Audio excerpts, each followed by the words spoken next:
wanaagsan oo nabad qabta xagga baahiya xaafaddu waa xaafad dan yar boqolkiiba 80 dumar iyo carruur badan una baahan waxa gacan qabta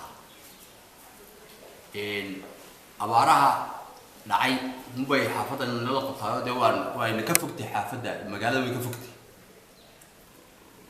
dadkii hadii la yiraahdo abaaru ku dhaceen un baan la jaarnay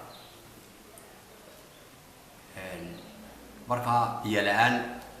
iyo baad la'aan labadaba way ka jiraan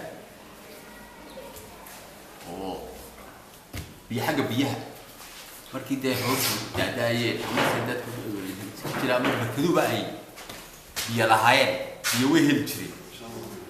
imika xaqi ma hargeysa biyo way qaaliba ku yihiin way ku yar yihiin baawurtii marka noo keenin jirtay iyo xaqaba lacag way ku helayaan oo wada ma awgeed ayay nooba diiday hooyadii marka xaga luunigana dad dayarho baahno dadka islaamiga ah hadii jiraan markii hore wuxuu ka keeni jiray dadkii islaamiga ahaa inka waxay ku foogeen xagga abaaraha marka dawladda dibadda waxaan ka codsanaynaa dadka dayarka ay meesha dee magaalada ka durugsan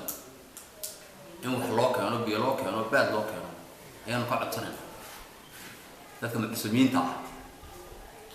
ayaan ka codsanaynaa dawladdu ay ogaato dee xaafadan dayarka ee xaafad ka fog magaalada inay dee inta gaar ah ku eegto ayaan ka codsanaynaa xogayaagana waa kan isaguna uu iga dambeyn doonaa wasalaam calaykum.